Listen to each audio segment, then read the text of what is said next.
Dois dos maiores pinípedes do mundo estão prestes a colidir em os seus mundos. Quem se sagraria o vencedor desta batalha? Descubra neste vídeo. Mas antes, se você gosta deste tipo de assunto, não esqueça de se inscrever neste canal e ativar o sino para ser notificado dos próximos vídeos. E confira depois outros vídeos do canal envolvendo temas parecidos com estes e outros animais.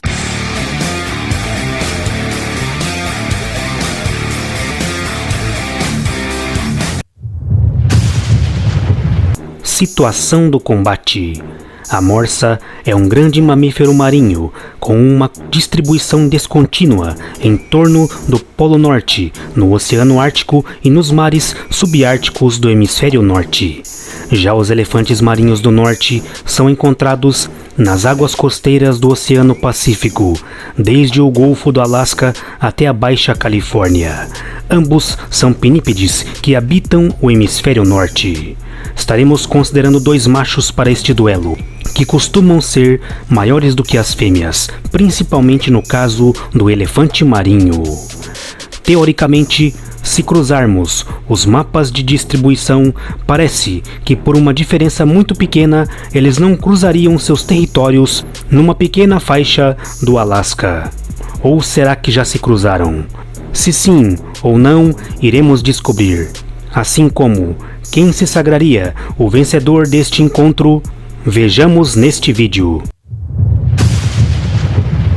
Pele.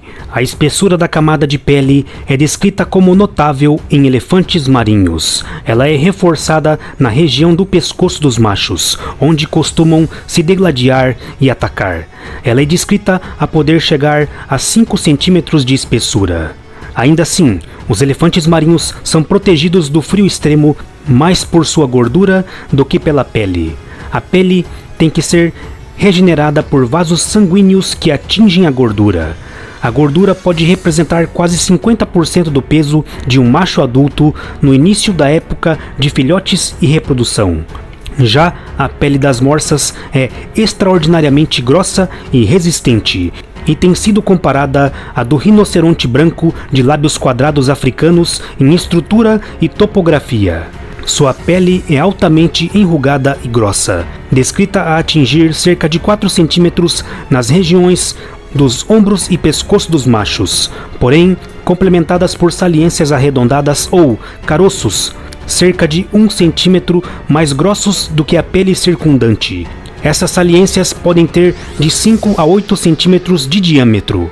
A espessura total dermo-epidérmica da pele nestas saliências pode ser de até 7 centímetros, embora seja geralmente de 5 centímetros. A camada de gordura abaixo tem até 10 centímetros de espessura. A pele de uma morsa geralmente representa cerca de 20% de seu peso corporal. Parece provável que a principal função desta pele é funcionar como uma armadura protetora contra os golpes e estocadas de presas de outras morsas.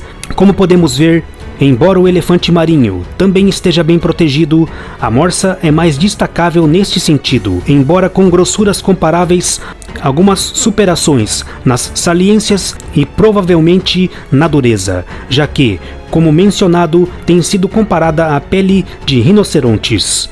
Logo, em tese, ele poderia ter uma vantagem aqui. Então, neste item, ponto para a morsa. Dentição. O elefante marinho adulto do norte tem cerca de 30 dentes. Os dentes caninos dos machos são consideravelmente mais longos e com diâmetro maior do que o das fêmeas. A dentição do elefante marinho reflete o seu uso e o tipo de presa que os elefantes marinhos se alimentam. 53 espécies de presas foram identificadas na dieta de elefantes marinhos.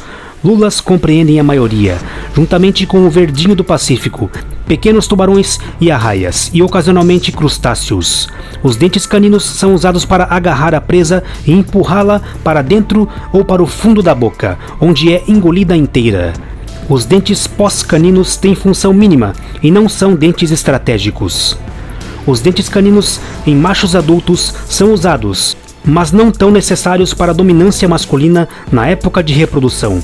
É mais importante que os machos adultos sejam agressivos, barulhentos, experientes e em excelente condição corporal para ameaças intraespecíficas, mas para exibições de luta, em vez de possuir dentes grandes para morder. Ainda assim, embora as lutas geralmente não sejam até a morte, elas são brutais e muitas vezes com derramamento de sangue e ferimentos significativos. Já a morsa, a maioria das morsas tem apenas 18 dentes, porém, os 2 dentes caninos no maxilar superior são modificados em longas presas de marfim. Eles são caninos alongados, que estão presentes em morsas machos e fêmeas, que podem atingir até 1 metro de comprimento e pesar até 5,4 quilos. As presas são ligeiramente mais longas e grossas entre os machos. Ao contrário da crença popular, uma morsa não envolve seus dentes na busca de alimentos, mas usa o seu lábio superior e bigodes de vibriças sensíveis e costuma revirar o fundo, principalmente na busca de moluscos, aos quais suga diretamente, sem o uso de dentes. Porém, elas utilizam suas presas para lutar, dominar e se exibir. Os machos mais fortes, com as maiores presas, normalmente dominam os grupos sociais. As presas também são usadas para formar e manter buracos no gelo e ajudar a morsa a sair da água para o gelo. Como podemos ver, em teoria, ambos têm dentes com potencial para a luta, onde, teoricamente, se considerar uma única mordida ou uma estocada, a morsa seria mais danosa pela profundidade que poderia atingir o adversário, lhe dando uma vantagem teórica. Por isso, neste item, ponto para a morsa. Força da mordida. Um estudo que estimou a força da mordida em pinípedes diz o seguinte: as morsas possuem uma mandíbula descrita como pesada, possivelmente com hipertrofia óssea, o que pode auxiliar na alimentação de fundo desta espécie. Alternativamente, pode indicar que eles têm mecanismos ligeiramente diferentes para produzir sucção. No entanto, ele também menciona que minípedes que se alimentam assim não têm este item como destacável, comparado com outros que se alimentam mordendo e ou rasgando durante as suas caçadas. Menciona também que machos e fêmeas de espécies combativas têm morfologia da mandíbula mais robusta. Indicou que a força da mordida de pinípedes mais poderosa pertencia ao elefante marinho, algo que ele poderia utilizar aqui. Por isso, neste item, ponto para o elefante marinho. Agressividade / interações. Ambos, apesar de terem predadores naturais, tais como ursos polares e orcas, no caso das morsas, e tubarões brancos e orcas, no caso dos elefantes marinhos, devido aos seus grandes tamanhos e capacidades defensivas, os animais geralmente visados nas predações são jovens e filhotes. Infelizmente, aparentemente eles realmente nunca se cruzaram ou, se ocorreu, não foi bem documentado. Ainda assim, dadas as longas migrações do elefante marinho, existe esta chance. Compartilhando de informações já passadas no item anterior, sabemos que ambos podem lutar entre a própria espécie, podendo sair bastante machucados. No entanto, o elefante marinho detém uma propensão maior à violência nesses desafios, desde a golpes mais intensos, como também ao maior aceite ao enfrentamento. Algo que em uma luta entre pinípedes pode pesar bastante ao seu favor. Por isso, neste item, ponto para o elefante marinho. Estamina / resistência. Os elefantes marinhos do norte detêm o recorde de pinípedes de mergulho mais profundo. Dispositivos de registro de profundidade e de tempo documentaram mergulhos surpreendentes de 1.528 metros para um macho adulto.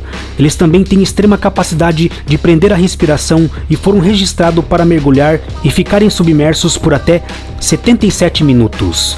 Em contrapartida, morsas são descritas a ficarem submersas por até 25 minutos e não costumam ir mais fundo do que 80 metros geralmente. Os elefantes marinhos passam 80 a 90% de sua vida debaixo da água e realizam longas migrações. Elas duram cerca de 250 dias no mar por ano e percorrem pelo menos 21 mil quilômetros, no caso dos machos. Estas são as migrações anuais mais longas já registradas por mamíferos individuais. Em terra, as lutas mais vigorosas e o seu maior porte também nos dão pistas de que ele possa ter maior resistência física e estamina, algo que ele poderia utilizar aqui. Por isso, neste item, ponto para o elefante marinho. Antes de prosseguirmos com o vídeo, já imaginou ter uma camiseta com o seu animal favorito? Com o seu duelo ou predação favorito? Agora isso é possível. Acesse nas descrições do vídeo, realize a busca por nome, se preferir, e realize este desejo. Tamanho e peso.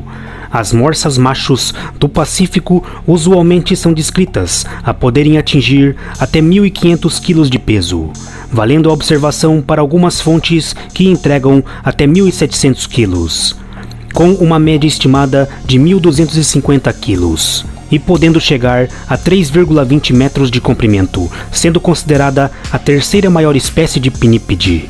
Já o elefante marinho macho do norte é a segunda maior espécie de pinípede, perdendo apenas para o elefante marinho do sul, que habita o Polo Sul. Os machos adultos atingem 4,2 metros de comprimento e um peso máximo de 2.500 kg. O comprimento médio é de 3,85 metros e o peso médio de 1.844 kg. Como podemos observar, usualmente o elefante marinho é maior e mais pesado, algo que ele poderia utilizar ao seu favor. Por isso, neste item, ponto para o elefante marinho. Velocidade. Em terra, mesmo desajeitados, algumas fontes sugerem que ambos podem ainda assim surpreender um humano em velocidade, por exemplo. Já no mar, os elefantes marinhos podem nadar a uma velocidade de 5 a 10 km por hora, porém, algumas fontes descrevem de 20 a 25 km por hora, provavelmente em rajadas curtas. Já a velocidade normal de natação para as morsas é cerca de 7 km por hora. No entanto, elas são capazes de rajadas curtas de até 35 km por hora, algo que, em teoria, ela poderia utilizar aqui para esquivar e contra-atacar na água, por exemplo. Por isso, neste item, ponto para a morsa. Conclusão. Como podemos observar, temos uma teórica vantagem para o elefante marinho neste combate. Atribuindo a minha opinião aqui, temos 3 cenários para este combate. Em terra. Neste cenário, considerando a mobilidade mais lenta de ambos, ainda que possam dar umas rajadas interessantes de velocidade, aparentemente sem muita vantagem para nenhum deles, é mais provável que o maior tamanho e peso do elefante marinho possam prevalecer, ainda que, mesmo com eles encostados, o próprio golpe do elefante marinho frontalmente também pudesse ser contragolpeado pelo grande tamanho das presas da morsa, o que também é perigoso. A pele da morsa tende a ser mais resistente, o que também pode oferecer um combate mais longo. Ainda assim, a agressividade do elefante marinho deverá pesar, talvez até com a morsa fugindo frente a um adversário maior assim, e assim também poderia impactar. Em terra, ele também tem o fator gravidade ao seu favor, esmagando a morsa com o seu próprio peso, por exemplo. Com isso, neste cenário, eu atribuiria 20% de chances para a morsa contra 80% de chances para o elefante marinho. Águas rasas. Neste cenário, a morsa já poderia tentar utilizar suas rajadas curtas de velocidade, ainda que, talvez na prática, isso não seria muito relevante, dada a manobrabilidade aquática de ambos. Ainda assim, novamente, a atitude do elefante marinho e o seu tamanho ainda têm um maior peso, mas neste cenário vejo melhores possibilidades para a morsa do que no cenário anterior, talvez com alguma surpresa pelo item já descrito. Logo, aqui daria 35% de chances para a morsa contra 65% de chances para o elefante marinho. águas profundas. Neste cenário, embora a morsa pudesse também tentar utilizar da velocidade, aqui o elefante marinho pode utilizar a sua resistência. Ele poderia, em teoria, arrastar a morsa para as profundezas e segurar lá, até que ela se afogasse, por exemplo, já que ele aguenta mais tempo submerso. E novamente pesa a sua agressividade, tamanho e peso. Então, neste cenário, eu atribuiria 25% de chances para a morsa contra 75% de chances para o elefante marinho. Fazendo uma média dos percentuais, teríamos o resultado final de 26,67% de chances para a morsa contra 73,33% de chances para o elefante marinho do norte. E aí, o que você achou deste duelo? Concorda? Discorda? Deixe sua opinião e os seus comentários, pedidos e sugestões. Não esqueça de se inscrever no canal e ativar o sino. Obrigado por assistir a este vídeo, um abraço e até a próxima!